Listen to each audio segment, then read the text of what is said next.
নমস্কাৰ, মই বিকাশ। আপোনালোকে চাই আছে দৃষ্টিকোণ। আজি এটা খুব গুৰুত্বপূৰ্ণ বিষয় লৈ আপোনালোকৰ ওচৰলৈ আহিছোঁ।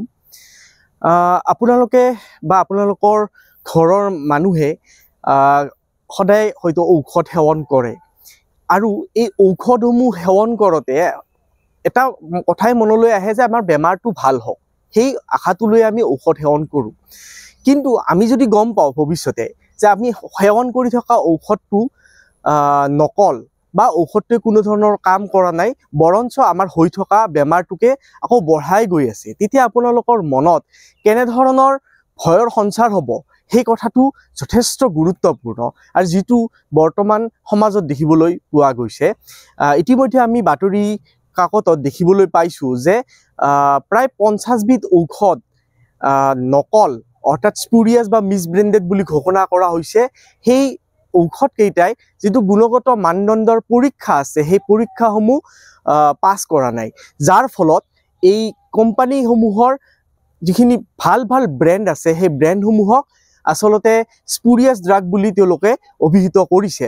এতিয়া কথাটো হ'ল, সাধাৰণ জনতাই এই স্পুৰিয়াছ ড্ৰাগ বা মিছব্ৰেণ্ডেড ড্ৰাগৰ সাধাৰণতে কনচেপ্ট নাথাকে, গতিকে সেই গোটেই বিষয়টো আমি থুলমূলকৈ আলোচনা কৰিবলৈ চেষ্টা কৰিম। মই যিহেতু এগৰাকী ফাৰ্মাচিষ্ট, গতিকে আপোনালোকৰ ওচৰলৈ বিভিন্ন ধৰণৰ তথ্য আগবঢ়াবলৈ চেষ্টা কৰিম। আমি এটা উদাহৰণ আপোনালোকক দিব বিচাৰিছোঁ যে উচ্চ ৰক্তচাপৰ লগত জড়িত যিখিনি ৰোগী আছে, তেওঁলোকে ৰাতিপুৱা বা সন্ধিয়া উচ্চ ৰক্তচাপৰ লগত জড়িত ঔষধসমূহ সেৱন কৰে। লগতে ডায়েবেটিছ থকা ব্যক্তিসকলেও ঔষধ সেৱন কৰে, এচিডিটি থকা ব্যক্তিসকলেও ঔষধ সেৱন কৰে, ইয়াৰ লগতে বিভিন্ন ধৰণৰ বেমাৰৰ ঔষধসমূহ সেৱন কৰে। এতিয়া যদি হঠাতে আমি গম পাওঁ যে সেই আমি যিখিনি ঔষধ আমি সেৱন কৰি আছিলোঁ, সেই ঔষধসমূহ নকল, বা সেই ঔষধে আমাৰ দেহত কোনো ধৰণৰ কামেই কৰা নাই, আমি অবাবত সেই ঔষধখিনি খাই আছোঁ, তেতিয়া আপোনালোকৰ মনলৈ এটা ভয়ৰ সঞ্চাৰ হ'ব। আৰু তেতিয়া কি হ'ব আপোনালোকে জানেনে? যে আমি ঔষধটো ব্যৱহাৰ কৰি আছিলোঁ এটা বেমাৰ ভাল কৰাৰ কাৰণে, কিন্তু যিহেতু ঔষধবিধ নকল, গতিকে আমাৰ বেমাৰটো কোনোপধ্যে ভাল নহয়েই, বৰঞ্চ আমাৰ আগৰ যিখিনি বেমাৰ আছে সেই বেমাৰটোহে বাঢ়িব, আৰু তাৰ ফলত যথেষ্ট পৰিমাণৰ ক্ষতি হ'ব। এই গোটেইখিনি প্ৰক্ৰিয়াত অৰ্থনৈতিকভাৱেও আপোনালোকৰ ওপৰতেই মাধমাৰ পৰিব। আমি দেখিবলৈ পাইছোঁ যে সমাজৰ এচাম দুষ্ট চক্ৰইও বৰ্তমান সময়ত নকল ঔষধৰ বেহা চলাই আহিছে। বিভিন্ন সময়ত আচলতে ঔষধৰ পৰীক্ষা নিৰীক্ষা কৰা হয়, আৰু এই ঔষধৰ পৰীক্ষা নিৰীক্ষাসমূহ ৰাজ্যিক তথা কেন্দ্ৰীয় যিখিনি ঔষধ পৰিদৰ্শক বা ঔষধ নিয়ন্ত্ৰক যিটো কাৰ্যালয় আছে, তেওঁলোকৰ ইনস্পেক্টৰসমূহে কৰে, আৰু সেই ঔষধ পৰীক্ষাৰ কিছুমান পেৰামিটাৰ আছে, সেই পেৰামিটাৰসমূহ তেওঁলোকে জুখি চায়। যদি পেৰামিটাৰসমূহ তেওঁলোকে দেখে যে গুণগত মানদণ্ডৰ লগত নিমিলে, তেতিয়াহ'লে সেই ঔষধটোক স্পুৰিয়াছ ড্ৰাগ বা মিছব্ৰেণ্ডেড ড্ৰাগ বুলি ঘোষণা কৰা হয়।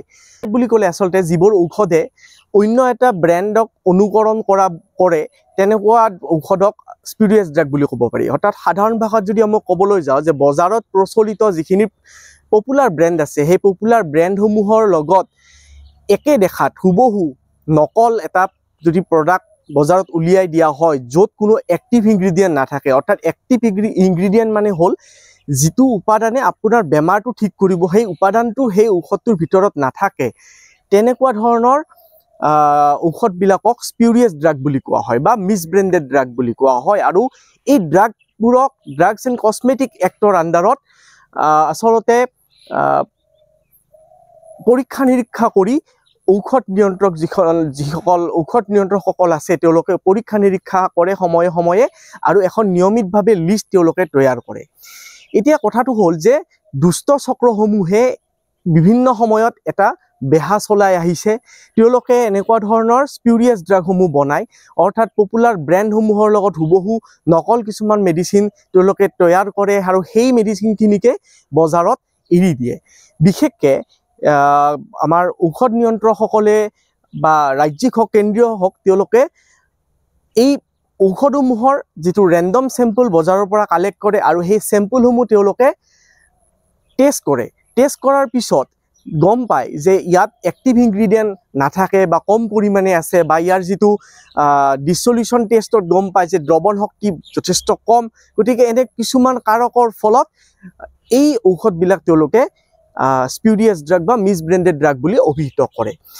এতিয়া ৰিচেণ্টলি আমি দেখিছোঁ যে প্ৰায় 50 বিধমান ঔষধ এনেকুৱা ধৰণৰ স্পিউৰিয়াছ ড্ৰাগৰ লিষ্টত আহিছে। বিশেষকৈ ডায়েবেটিছৰ আপোনাৰ মেটফৰ্মিন, জ্বৰত ব্যৱহাৰ হোৱা পেৰাচিটামল বা এচিডিটিৰ কাৰণে ব্যৱহাৰ হোৱা পেণ্ট'প্ৰাজলৰ কিছুমান পপুলাৰ ব্ৰেণ্ড ইয়াত সোমাই পৰিছে। এতিয়া এই কোম্পানীসমূহে ইতিমধ্যে স্পষ্টীকৰণ দিছে যে এই বজাৰত উপলব্ধ যিখিনি বেটছ নাম্বাৰ পাইছে, যিখিনি টেষ্ট কৰা হৈছে, এই বেটছ নাম্বাৰসমূহ তেওঁলোকে প্ৰদান কৰা নাই। অৰ্থাৎ এনেকুৱা ধৰণৰ বেটছ নাম্বাৰসমূহ কিছুমান দুষ্ট চক্ৰইহে বনাইছে আৰু সেই দুষ্ট চক্ৰই গোটেই বজাৰখনত বেহা হিচাপে চলাই আহিছে। গতিকে এই ঔষধসমূহ যেতিয়া আপোনালোকে সেৱন কৰে, এই ঔষধসমূহৰ পৰা আপোনালোকৰ কোনো বেনিফিট নহয়, প্ৰত্যক্ষভাৱে কোনো ক্ষতিও নহয়, কিন্তু ঔষধসমূহ সেৱন কৰাৰ ফলত যেতিয়া আপোনাৰ বেমাৰটো ভাল নহয়, সেই আগৰ বেমাৰটোকে আকৌ বাঢ়ি বাঢ়ি বাঢ়ি বাঢ়ি আপোনাৰ যথেষ্ট পৰিমাণৰ ক্ষতি হয়। যিকোনো এটা ঔষধ প্ৰস্তুত কৰোঁতে ঔষধৰ কোম্পানীসমূহে বিভিন্ন ধৰণৰ প্ৰচিডিউৰ মেইনটেইন কৰে আৰু ইণ্ডিয়ান ফাৰ্মাকপিয়া মতে যি প্ৰচিডিউৰ মেইনটেইন কৰিবলৈ কোৱা হৈছে মেনুফেকচাৰিঙৰ সময়ত, সেইমতে তেওঁলোকে ড'জসমূহ বনায়। যিহেতু মই এজন ফাৰ্মাচী ছাত্ৰ, গতিকে মোৰ এটা ফেভৰেট ছাবজেক্ট আছিল, সেয়া হৈছে ফাৰ্মাচিউটিক্স। ফাৰ্মাচিউটিক্সত আমাক শিকোৱা হৈছিল যে কেনেকৈ আমি ইণ্ডিয়ান ফাৰ্মাকপিয়াৰ যিখিনি পৰামৰ্শ, সেই পৰামৰ্শ অনুযায়ী কেনেকৈ আমি টেবলেট ফৰ্মেশ্যন কৰিম, কেনেকৈ চিৰাপ বনাম, কেনেকৈ স্প্ৰে বনাম, বিভিন্ন ধৰণৰ কথা আমাক শিকোৱা হৈছিল।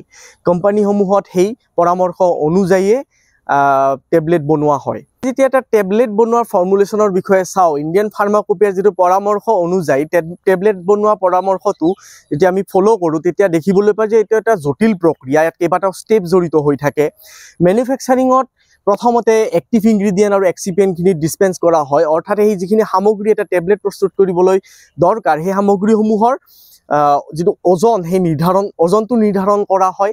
তাৰপিছত আমি ঘৰত যেনেকৈ আমাৰ আটা চালোঁ বা অন্যান্য সামগ্ৰীসমূহ চালি অলাগতিয়াল সামগ্ৰীসমূহ আমি আঁতৰাই পেলাওঁ, ঠিক তেনেদৰে টেবলেট প্ৰচেছিঙতো আমি শ্বিফটিং কৰোঁ, অৰ্থাৎ ভাইব্ৰেটৰ বা মেকানিকেল শ্বিফটাৰেৰে আমি সেই যিখিনি ৰ' মেটেৰিয়েল আছে, সেই ৰ' মেটেৰিয়েলখিনি আমি চালি অলাগতিয়াল পদাৰ্থখিনি বা সামগ্ৰীখিনি আমি আঁতৰ কৰোঁ। 3 নম্বৰতে আমি যদি এটা গ্ৰেনুলেশ্যন কৰোঁ, গ্ৰেনুলেশ্যনত ৱেট গ্ৰেনুলেশ্যন, ড্ৰাই গ্ৰেনুলেশ্যন বা ডাইৰেক্ট যিটো আমাৰ কম্প্ৰেছন আছে, এই 3টা প্ৰক্ৰিয়াৰ জৰিয়তে আমি পাউডাৰ বা গ্ৰেনুলখিনি ষ্ট্ৰং আৰু লেজাৰ গ্ৰেনুললৈ পৰিৱৰ্তিত কৰোঁ। তাৰপিছত আমি ড্ৰাই কৰোঁ। এটা ইম্পৰ্টেণ্ট আচলতে ষ্টেপ, ঔষধৰ আৰ্দ্ৰতা বজাই ৰাখিবৰ কাৰণে আমি গুৰুত্বপূৰ্ণ ষ্টেপসমূহ গ্ৰহণ কৰোঁ। তাৰপিছত চাইজিং কৰা হয়, ব্লেণ্ডিং কৰা হয়, লুব্ৰিকেশ্যন কৰা হয়, কম্প্ৰেছন কৰা হয় আৰু শেষত কোটিং কৰা হয়। গতিকে ইমানটা প্ৰক্ৰিয়াৰ মাজেৰে গুণগত মানদণ্ডৰ ঔষধসমূহ প্ৰস্তুত কৰা হয় এটা কোম্পানীত, আৰু এই প্ৰস্তুত কৰাৰ সময়ছোৱাত বহুত দীঘলীয়া হয়। এই গোটেই সময়ছোৱাত এই যিখিনি আমি গুণগত মানদণ্ডৰ কথা ক'লোঁ, এই গোটেইটো প্ৰচেছত 8-9টা প্ৰচেছত এই গোটেই মানদণ্ডসমূহ মানে অৱধাৰিতভাৱে পৰিৱৰ্তন নোহোৱাকৈ তাক চলাই যোৱা হয়। কিন্তু যেতিয়া দুষ্ট চক্ৰ এটাই এনেকুৱা ধৰণৰ স্পুৰিয়াছ বা মিছব্ৰেণ্ডেড ড্ৰাগসমূহ কোনোবা নিজৰ ফেক্টৰীতে বনাই বজাৰত এৰি দিয়ে, তেনেকুৱা ধৰণৰ ফেক্টৰীসমূহত এনেকুৱা কোনো ধৰণৰ প্ৰচেছিং কৰা নহয়, যাৰ ফলত এই যিটো ড্ৰাগসমূহ আমাৰ ঔষধৰ ইনস্পেক্টৰসকলে যে লৈ যায় আৰু টেষ্ট কৰে, তেতিয়া যে তেওঁলোকৰ এই ড্ৰাগসমূহ ফেইল হয়, সেইটো এটা বিশেষ কাৰণ বুলি অভিহিত কৰিব। যিসকল ৰোগীয়ে দৈনিক ঔষধ সেৱন কৰে, তেওঁলোকলৈ মোৰ এটা অনুৰোধ যে আপোনালোকে যেতিয়া ঔষধ ক্ৰয় কৰে, তেতিয়া আপোনালোকে এখন বিশ্বস্ত ফাৰ্মাচীৰ পৰা ঔষধ ক্ৰয় কৰক। বিশেষকৈ যদি ফাৰ্মাচিষ্ট এভেইলেবল থাকে, তেনেকুৱা এখন ফাৰ্মাচীৰ পৰা ঔষধটো ক্ৰয় কৰক। দ্বিতীয়তে, যদি কোনোবা এটা ঔষধ খাই আপুনি নিৰাময় পোৱা নাই বা কিবা সন্দেহ উপজে, তেতিয়াহ'লে আপোনালোকে আপোনালোকৰ ডিষ্ট্ৰিক্টৰ যিজন ড্ৰাগ ইনস্পেক্টৰ থাকে, তেওঁলোকৰ লগত আলোচনা কৰিব পাৰিব এই বিষয়ে। কাৰণ ঔষধটো যিহেতু জীৱনদায়িনী হয়, গতিকে আপোনালোকে আপোনালোকৰ টকা পইচা খৰচ কৰি ঔষধসমূহ ব্যৱহাৰ কৰি আছে, আৰু ৰিজাল্টত আমি কি পাওঁ যে ঔষধে আমাৰ দেহত কামেই কৰা নাই, বৰঞ্চ আমাৰ ঔষধৰ গুণ নোহোৱাৰ কাৰণে আমাৰ বেমাৰটোহে বাঢ়ি গৈছে। গতিকে এনেকুৱা ধৰণৰ বহুত অসুবিধাৰ সন্মুখীন হৈ আহিছে আমাৰ সমাজত, যাৰ ফলত ঔষধ নিয়ন্ত্ৰকৰ যিসকল ইনস্পেক্টৰ আছে তেওঁলোকে এই ঔষধৰ চেম্পলসমূহ নি চেম্পলসমূহ টেষ্ট কৰাইছে আৰু টেষ্ট কৰোৱাৰ ফলত কেইবাবিধো ঔষধ তেওঁলোকে এনেকুৱা ধৰণৰ স্পিউৰিয়াছ বা মিছব্ৰেণ্ডেড বুলি অভিহিত কৰিছে। গতিকে এনেধৰণৰ ঔষধৰ পৰা বাচি থাকিবলৈ হ'লে আপোনালোক কিছু পৰিমাণে সজাগ হ'ব লাগিব। আৰু এটা ইনফৰমেশ্যন দিব ওলাইছোঁ যে এনেকুৱা কিছুমান ঔষধ আমি দেখিবলৈ পাইছোঁ বজাৰত। অলপ আগতে যে ক'লোঁ আপোনালোকক স্পিউৰিয়াছ ড্ৰাগ, আপোনালোকে সাধাৰণতে যদি চাই আপোনালোকে ধৰিব নোৱাৰিব, যিহেতু আমি এই ঔষধৰ জগতখনৰ লগতে জড়িত মানুহ, আমি কিছুমান ক্ষেত্ৰত সেই ঔষধসমূহ ধৰিব পাৰোঁ। মই নিজেই কেতিয়াবা এনেকুৱা এবিধ ঔষধবিধৰ নাম নলওঁ, এটা খুব পপুলাৰ ব্ৰেণ্ড এটা আছে যাৰ দাম প্ৰায় 800-900 মান টকা হ'ব এটা ষ্ট্ৰিপৰ দাম। যদি ৰিটেইলত সেই ঔষধটো কোনোবাই বিক্ৰী কৰে, অৰ্থাৎ কোনোবাই যদি হ'লচেলৰ পৰা কিনি আনি বিক্ৰী কৰে, হয়তো 15% পৰা 18% GST সকলোখিনি দি 15% পৰা 18%হে সেই ঔষধটোত লাভ ল'ব পাৰিব। কিন্তু যদি কোনোবা দুষ্ট চক্ৰই সেই ছেম ঔষধটো বনায়, অৰ্থাৎ ইতিমধ্যে বনাইছে, সেই ঔষধটো মাৰ্কেটত আছে, সেনেকুৱা ঔষধ যদি কোনোবাই বিক্ৰী কৰে, তেনেহ'লে সেই ঔষধটোৰ হয়তো কিনা দামটোৱে 100 টকামান হ'ব, 100-150 টকামান হ'ব। গতিকে বিভিন্ন ধৰণৰ দুষ্ট চক্ৰই বিভিন্ন ধৰণৰ ফাৰ্মাচীসমূহৰ লগত লগ লাগি এনেকুৱা ধৰণৰ ঔষধসমূহৰ ছাপ্লাই কৰি আহিছে, যাৰ ফলত ৰোগীৰ জীৱনৰ লগত হেতালি খেলি আহিছে। আৰু ৰোগীৰ জীৱনৰ লগত হেতালি খেলি অহাৰ ফলত ৰোগী আচলতে গিনিপিগ হৈ পৰিছে, ৰোগীৰ ওপৰত বিভিন্ন ধৰণৰ পৰীক্ষা নিৰীক্ষা কৰাৰ দৰে হৈ পৰিছে। কিন্তু আচলতে ৰোগীৰ জীৱনক লৈ হেতালি খেলিবলৈ নাপায়। ৰোগীৰ এই যিখিনি বেমাৰ, তেওঁলোকে খুব আশাৰে যায় যে এই বেমাৰটো মোৰ অমুক ঔষধটো খাই ভাল হওক। আজিকালি যিহেতু আমি দেখিবলৈ পাইছোঁ ঔষধৰ দাম দিনক দিনে বাঢ়ি গৈছে। জীৱনদায়িনী যিখিনি ঔষধ, বিশেষকৈ উচ্চ ৰক্তচাপ বা ডায়েবেটিছ, এচিডিটি আদি ঔষধসমূহ যিখিনি আছে, এই ঔষধসমূহ প্ৰায় মানুহে ব্যৱহাৰ কৰে। আৰু সেই ঔষধখিনিৰ বিশেষকৈ দাম ইমানেই বাঢ়ি গৈছে যে মানুহৰ বাজেটৰো বাহিৰত হৈ যায়। তাৰ পিছতো বিভিন্ন কষ্ট কৰি উপাৰ্জন কৰে, উপাৰ্জন কৰাৰ পিছত সেই টকা পইচাখিনি ঔষধৰ নামত জমা কৰি ৰাখে, ঔষধ কিনি আনে। আৰু তাৰপিছত যদি সেই মানুহজনে এটা নকল ঔষধ খাবলগীয়া হয়, তেতিয়াহ'লে ভাবকচোন সেই মানুহজন বা সেই ৰোগীজনৰ অৱস্থা কি হ'ব পাৰে। এনেকুৱা ভাৰতবৰ্ষ এখন ইমান ডাঙৰ দেশ, যাৰ ইয়াত পপুলেশ্যন ইমান, ইয়াৰ মাজত এই ঔষধে এনেকুৱা ধৰণৰ ক্ষতি কৰাৰ ফলত কিমান মানুহৰ মৃত্যু হৈ আছে, সেই কথাটো হয়তো এতিয়ালৈকে প্ৰকাশেই পোৱা নাই। সেই তথ্যসমূহ আহিবলৈ এতিয়াও বাকী আছে, কিন্তু সেই তথ্যসমূহ নাহে। কাৰণ ঔষধৰ যিটো পাৰ্শ্বক্ৰিয়া আমি কওঁ, যিখিনি দামী ঔষধ আছে তাৰো এই যিটো পৰোক্ষ পাৰ্শ্বক্ৰিয়া আছে, এই পাৰ্শ্বক্ৰিয়াসমূহ সাধাৰণতে খুব দুদিনমান দেৰিকৈ আমি দেখিবলৈ পাওঁ। ইমিডিয়েট যেতিয়া একশ্যন হ'লে হয়, তেতিয়াহ'লে সাংঘাতিক ধৰণে নিউজ বাজি থাকিলে হয়। কিন্তু যেতিয়া দুদিনমান পাছত লাহে লাহে মানুহজন এই এনেকুৱা ধৰণৰ ভুৱা ঔষধসমূহ খাই মানুহজন মৃত্যু হয়, তেতিয়াহ'লে সেই বাতৰিসমূহ আচলতে আমাৰ কোনো পৰ্টেলতো নাহে, কোনো নিউজতো নাহে, কোনো বাতৰি কাকতত নাহে। গতিকে সেই মানুহবিলাকৰ কথা কোনো চিন্তা কৰা নাই।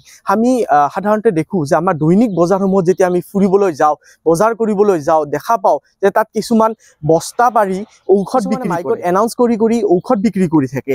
সেই ঔষধসমূহ কিছুমানে খায়। কিছুমানে আকৌ এনেকুৱা কিছুমান ঔষধ বিক্ৰী কৰি আছে যে হাৰ্বেল ঔষধ বুলি বিক্ৰী কৰি আছে, বজাৰে বজাৰে বিক্ৰী কৰে। আৰু আমাৰ ৰাইজে সেই হাৰ্বেল ঔষধ বুলি কৈ বিক্ৰী কৰা ঔষধখিনি কিনি আনি সেৱন কৰি আহিছে, যিবিলাক ঔষধ মেক্সিমাম ঔষধতে আচলতে ষ্টেৰইড থাকে। আৰু এনেকুৱা এটা পৰিস্থিতি সৃষ্টি হৈছে যে ষ্টেৰইডৰ অধিক সেৱনৰ ফলত অভাৰড'জ হৈ গৈছে বহুত ৰোগীৰ, যাৰ ফলত বিভিন্ন ধৰণৰ বেমাৰ দেখা গৈছে। বহুত ৰোগীয়ে ডক্তৰক তেওঁলোকৰ বেমাৰৰ কথা নকয়, মেক্সিমাম তেওঁলোকে ফাৰ্মাচীত গৈ ফাৰ্মাচী চেলছমেনজনক তেওঁলোকৰ বেমাৰৰ কথা কয়, যাৰ ফলত ঔষধ তেওঁলোকে এনেকুৱা ধৰণৰ ঔষধ সেৱন কৰে, যিখিনি ঔষধ হয়তো তেওঁলোকক কোনোপধ্যেই নালাগে। সেনেকুৱা ঔষধ তেওঁলোকক চেলছমেনসকলে বিক্ৰী কৰে। আৰু সেই ঔষধসমূহ খোৱাৰ ফলত কিমান প্ৰব্লেম বা কিমান অসুবিধাৰ সৃষ্টি হৈছে, সেই কথাটো সেই চেলছমেনসকলে কিন্তু কোনোদিন চিন্তা নকৰে। যদি সৰু কথা এটা মই উনুকিয়াব খুজিছোঁ যে এণ্টিবায়'টিক ৰেজিষ্টেঞ্চৰ কথা হয়তো আপোনালোকে শুনিছে, যদি শুনা নাই মই দুটামান লাইনত মই কৈ আছোঁ যে এণ্টিবায়'টিক ৰেজিষ্টেঞ্চ এনেকুৱা এটা মাৰাত্মক ব্যাধি বৰ্তমান সময়ত, যিটোৱে হয়তো মানৱ জাতিক এটা সময়ত ধ্বংস কৰিব। এই কাৰণেই কৈছোঁ যে আপোনালোকৰ মাজৰে বহুতে এনেকুৱা ধৰণৰ ৰোগী আছে যে সাধাৰণ জ্বৰ সাধাৰণ চৰ্দি হ'লেও ফাৰ্মাসীত গৈ নিজে কয় যে মোক দুটা এন্টিবায়োটিক কাটি দিয়কচোন এন্টিবায়োটিক খালে মোৰ জ্বৰ চৰ্দি ভাল হৈ যাব এইটো এটা মিসকনসেপ্ট হৈ গৈছে যাৰ ফলত মানুহে ফাৰ্মাসীত গৈ খালি এন্টিবায়োটিক কাটিছে এতিয়া কথাটো হ'ল এটা ঔষধৰ এটা ড'জ থাকে এটা নিৰ্দিষ্ট সময় এটা ঔষধ খাব লাগে মিনিমাম 7 দিন খাব লাগে কিছুমান ঔষধ মিনিমাম 5 দিন খাব লাগে বিশেষকৈ এন্টিবায়োটিক আৰু এটা কথা হ'ল যে এন্টিবায়োটিক এটা ক'ত ব্যৱহাৰ হয় ক'ত ব্যৱহাৰ কৰিব লাগে হেতুহে আমি চাব লাগিব যে এন্টিবায়োটিক ব্যৱহাৰ কৰিব পাৰি কেৱল ব্যাক্টেৰিয়াৰ ফলত জন্ম হোৱা বেমাৰৰ বিৰুদ্ধেহে আমি এন্টিবায়োটিক ব্যৱহাৰ কৰিব লাগে কিন্তু তাৰ বিপৰীতে আমি কি কৰো যিবিলাক ভাইৰেল বেমাৰ হয় সেই ভাইৰেল বেমাৰসমূহত আমি এন্টিবায়োটিক ব্যৱহাৰ কৰো যেতিয়া আমাৰ শৰীৰক নিৰ্দিষ্ট এটা এন্টিবায়োটিকৰ দৰকাৰেই নাই সেই এন্টিবায়োটিকটো আমি যদি বাহিৰৰ পৰা গ্ৰহণ কৰো তেতিয়া আমাৰ শৰীৰত এটা প্ৰতিৰোধী ক্ষমতা এটা জন্ম হয় যাৰ ফলত এনেকুৱা এটা পৰিস্থিতিৰ সৃষ্টি হয় যেতিয়া আপোনাৰ নিৰ্দিষ্ট এটা বেমাৰ হ'ব কেতিয়াবা আপোনাৰ যদি এক্সিডেন্ট এটা হ'ব কাটা চিঙা হ'ব তেতিয়া যদি ডক্টৰে এন্টিবায়োটিক লিখে সেই নিৰ্দিষ্ট এন্টিবায়োটিকটো হয়তো আপোনাৰ দেহত কাম নকৰিব কিয় কাম নকৰে গম পাইছেনে আপুনি যে সেই জ্বৰ হ'লেও এন্টিবায়োটিক খাইছিল চৰ্দি হ'লেও এন্টিবায়োটিক খাইছিল কাকো কনসাল্ট নকৰাকৈ আপোনালোকে যে এন্টিবায়োটিকসমূহ খাইছিল সেই এন্টিবায়োটিকসমূহে লাহে লাহে লাহে লাহে আপোনাৰ বডিত কাম নকৰা হৈ যাব প্ৰতিৰোধ ক্ষমতা ইতিমধ্যে জন্ম হ'ব যাৰ ফলত ইতিমধ্যে আমাৰ যিখিনি বজাৰত যিখিনি এন্টিবায়োটিক উপলব্ধ আছে সেই এন্টিবায়োটিকসমূহ আপোনালোকৰ বডিত কাম নকৰা হ'ব আৰু দুখজনক খবৰ এইটোৱে দিব বিচাৰো যে এন্টিবায়োটিক নতুনকৈ আৰু আৱিষ্কাৰ হোৱা নাই কাৰণ এটা ঔষধ আৱিষ্কাৰ কৰাৰ কাৰণে প্ৰায় 10-15 বছৰতকৈ অধিক সময় লাগে আৰু সেই সময়ছোৱাত বহুতো খৰচ হয় আৰু খৰচ হোৱাৰ পিছত এটা এন্টিবায়োটিক নতুনকৈ হয়তো মাৰ্কেটত আহিব পাৰে হয়তো নতুনকৈ কোনোবাই নতুন এন্টিবায়োটিকৰ কথা চিন্তা চৰ্চা কৰিছে কিন্তু আমাৰ বজাৰত উপলব্ধ বহুত এন্টিবায়োটিকৰ মাজত যদি আমি ভালেকেইটা যে এন্টিবায়োটিক আমি সেৱন কৰোঁ সেই এন্টিবায়োটিকসমূহে আমাৰ দেহত কি ধৰণৰ প্ৰভাৱ বিস্তাৰ কৰিছে সেই কথাটো আমি এতিয়াই বুজি নাপাওঁ ইমিডিয়েট বুজি নাপাওঁ কাৰণ সেইবোৰে আমাক ইমিডিয়েট কোনো ক্ষতি নকৰে কিন্তু লং টাৰ্মত যেতিয়া আমাৰ ভৱিষ্যতে দৰকাৰ হ'ব এটা ভাল এন্টিবায়োটিকৰ তেতিয়া গম পাওঁ এটা মই এগৰাকী ৰোগী লগ পাইছিলোঁ সেই ৰোগীগৰাকী হস্পিটেলত এডমিট হৈ আছিল তেখেতৰ এক্সিডেণ্ট হৈছে তেখেতক এন্টিবায়োটিক লিখি আছে ডক্টৰে কিন্তু এন্টিবায়োটিকে কাম কৰা নাই তাৰ পিছত তেওঁ এটাৰ পিছত এটা এন্টিবায়োটিক সলনি কৰি গ'ল লাষ্টত তেখেতক এন্টিবায়োটিক যিটো বেজি দিবলগীয়া হ'ল একদম হেভি বেজি এটা দিবলগীয়া হ'ল কিয় হৈছে কাৰণ তেওঁৰ বডিত অলৰেডি আগৰ যিখিনি এন্টিবায়োটিক ইউজ কৰিছিল ডক্টৰে সেই এন্টিবায়োটিকসমূহৰ প্ৰতিৰোধ ক্ষমতা এটা উৎপন্ন হৈছে কাৰণ তেওঁ আগতে সেই এন্টিবায়োটিক ব্যৱহাৰ কৰিছে যিখিনি সময়ত তেওঁক দৰকাৰেই নাছিল সেইখিনি সময়ত এন্টিবায়োটিক ব্যৱহাৰ কৰিছে গতিকে এনেকুৱা ধৰণৰ এন্টিবায়োটিক ৰেজিষ্টেন্সৰ ফলত এটা সময় এনেকুৱা আহিব যে বেমাৰৰ লগত যুঁজা শক্তিটো আমাৰ শৰীৰত নোহোৱা হৈ পৰিব যাৰ ফলত হয়তো মানৱ জাতি ধ্বংস হৈ পৰিব পাৰিব গতিকে ঔষধৰ লগত জড়িত এনেকুৱা ধৰণৰ বহুত তথ্য আপোনালোকৰ লগত মই শ্বেয়াৰ কৰিবলৈ মাজে মাজে আহিম আৰু দৃষ্টিকোণৰ ফালৰ পৰা এনেকুৱা ধৰণৰ সমাজৰ লগত জড়িত বিষয়সমূহ উত্থাপন কৰিবলৈ মই চেষ্টা কৰি যাম সজাগ হওক আৰু কেৱল মাত্ৰ ডিছকাউণ্টৰ পিছত নদৌৰিবলৈ আপোনালোকক অনুৰোধ জনাইছোঁ কাৰণ আপোনালোকক সেই যে 20-25% যে ডিছকাউণ্ট লাগে সেই ডিছকাউণ্ট দিয়াৰ কাৰণে আচলতে ফাৰ্মাচীসমূহত এনেকুৱা ধৰণৰ ভুৱা ঔষধসমূহ বিক্ৰী কৰি আপোনালোকক ডিছকাউণ্ট দিয়াৰো ব্যৱস্থা ইতিমধ্যে আমাৰ বজাৰতেই চলি আছে হয়তো কোনো এই কথাবোৰ খুলি নক'ব কাৰণ ব্যৱসায়ৰ স্বাৰ্থত কোনো এই কথাবোৰ খুলি নক'ব গতিকে যিমান পাৰে সিমান সজাগতাৰে ঔষধ কিনক যদি পাৰে আপোনালোকক এটাই অনুৰোধ যে আপোনালোকে যিকোনো বেমাৰ হ'লে সৰু এটা বেমাৰ হ'লেও আপোনালোকে ডক্টৰৰ লগত কনসাল্ট কৰক তাৰ পিছত আপোনালোকে সেই প্ৰেছক্ৰিপশ্যনখন লৈ এজন যোগ্য ফাৰ্মাচিষ্টৰ হাতত সেই প্ৰেছক্ৰিপশ্যনখন দিয়ক যাতে আপোনালোকৰ সঠিক ঔষধ সঠিক ড'জ আপোনালোকে গ্ৰহণ কৰিব পাৰে গতিকে আপোনালোকৰ মাজৰ পৰা আজি মই বিদায় লৈছোঁ আৰু এই গোটেই বিষয়টো অলপ সময় আপোনালোকে ভাবক যে কিমান এটা বিশাল এটা মাফিয়া জড়িত হৈ আছে এই গোটেই প্ৰক্ৰিয়াটোৰ পিছত যি মাফিয়াই আপোনালোকক আচলতে গিনিপিগ সজাই আছে ধন্যবাদ